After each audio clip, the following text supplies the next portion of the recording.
Abdi nomor urut 12 bade ngadugikeun diantara. Assalamualaikum warahmatullahi wabarakatuh. Sampurasun. Wilujeng enjing kasadayana hayu urang sanggakeun puji sareng syukur ka Allah Subhanahu wa taala anu parantos masihan kasempetan sareng kasehatan nu mana urang tiasa pangraray dina ieu pasanggih. Shalawat dan salam teu hilap urang dugikeun ka junjunan Nabi Muhammad sallallahu alaihi wasallam.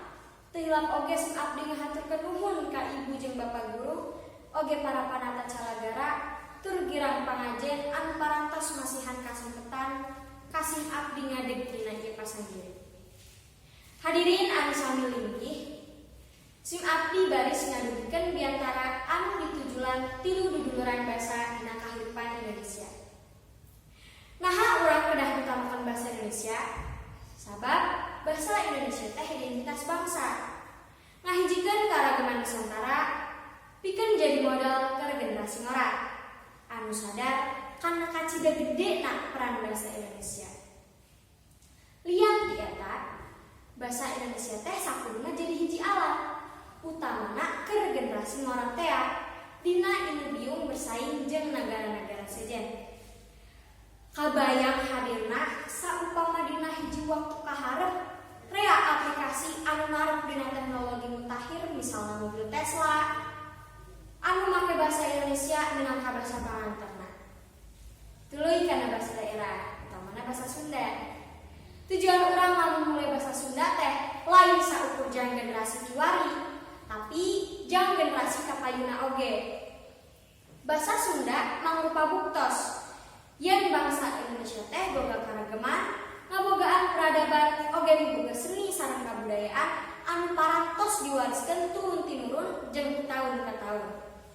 Saking pentingna basa indung, UNESCO teh nepi ka netepkeun yen kaping 21 Februari teh dipieling jadi poe basa indung sadunya. Numutkeun data ti cnn.indonesia.com, geus aya 11 bahasa daerah anu punah di tahun 2017 katukang. Malah ayeuna teh geus aya wewengkon nu teu make bahasa daerahna. Kulantaran teu diwariskeun ti nini akina. Salian teu diwariskeun ka katurunanna, bahasa daerah teh baris punah sabab era globalisasi teh. Komo deui upami teu diawaskeun mah di generasi ayeuna tiasa janten bahasa daerah utamana bahasa Sunda teh moal aya deui di kieuna. Lamun bahasa daerah punah, tangtu leungit oge identitas diri bangsa urang teh. Asa sieun ka payung mah barudak ngora bakalan tapis nyebutkeun sarahe tibatan api teres ka kasalira. Ku kituna kudu makin loba usaha ngahirupkeun bahasa Sunda di panyatur ngora. Atuh bisa dimimitian ku direakeun bacaan atawa hiburan anu make basa panganter basa Sunda atawa saheunteuna mah make terjemah basa Sunda. Utamana mah basa Sundana oge kedah tiasa ngiglan zaman.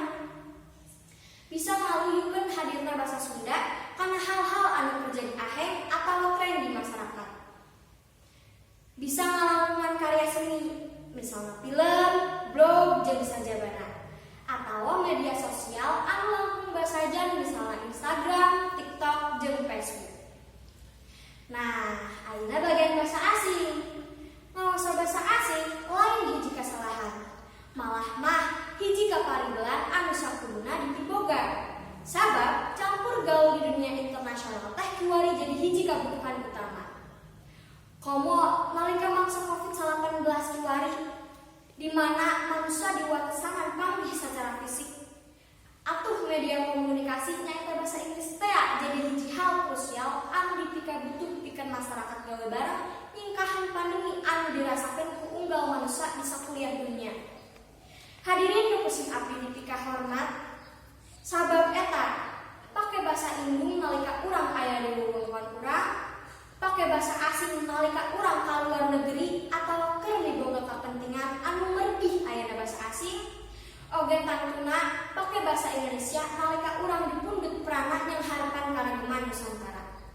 Sabab ku basa urang bisa ngahiji bahasa indung anu ngahijikeun masyarakat sawewengkon, bahasa Indonesia Indonesia anu satuluyna ngahijikeun masyarakat Nusantara nu panderi tangtuna basa asing anu ngahijikeun panyatur bisa kuliah dunia. Ku kituna hayu nyatur make basa anu satata jeung nu keur diajak nyarita. Sakitu anu kapihatur kirang langkung